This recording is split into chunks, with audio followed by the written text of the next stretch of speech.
He'd been frightened both of being run over himself and of causing the trains to jump the rails and end up deadly any runaways. Sure, if you think it's a good idea. It's fine.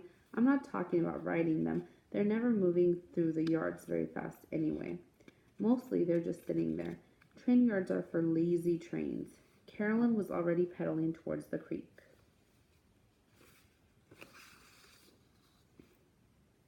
They found a spot that wasn't too overgrown with vines and bushes and pushed their bikes through the water.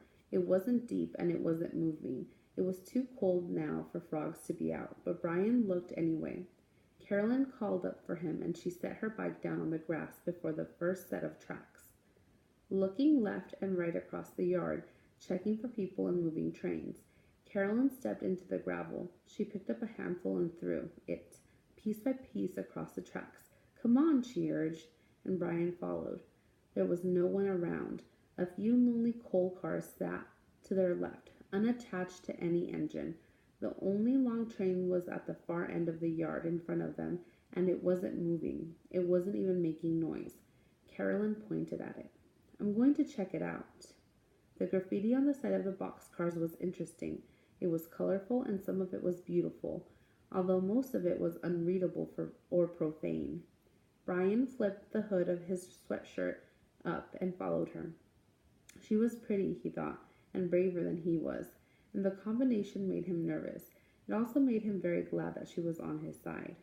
When they reached the train, they just stood there, both of them in awe of how big it actually was. I'm nervous, Carolyn admitted, staring into the mouth of an open boxcar.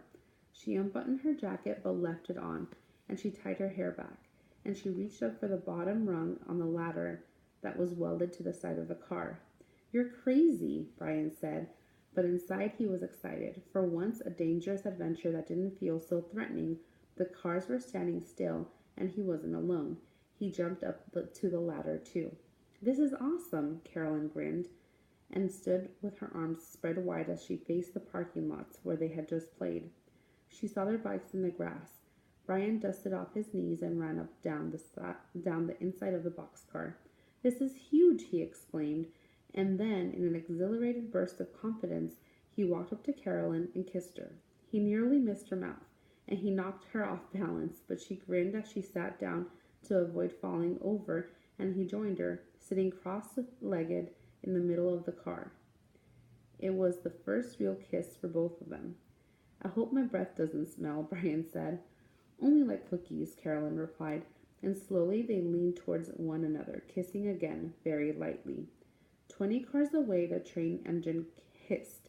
Brian couldn't believe he'd been brave enough to kiss her again, and this time for real, not in a cloud of school bus smoke for a half second. He pulled away and smiled, and she smiled back, and he kissed her again. He was on top of his world. Number 1. Which sentence from the passage best supports the inference that Brian was intimidated by Carolyn? A.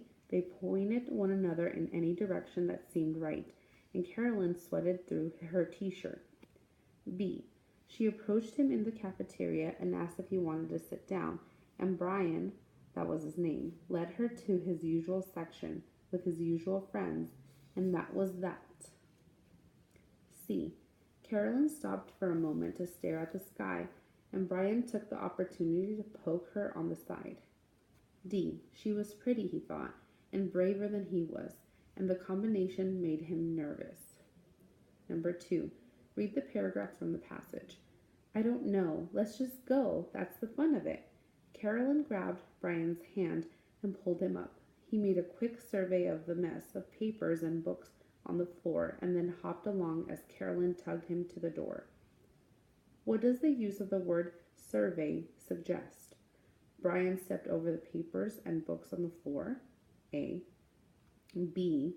Brian quickly cleaned up the mess on the floor. C. Brian glanced around at all the stuff on the floor. D. Brian jumped over the things on the floor. Number 3.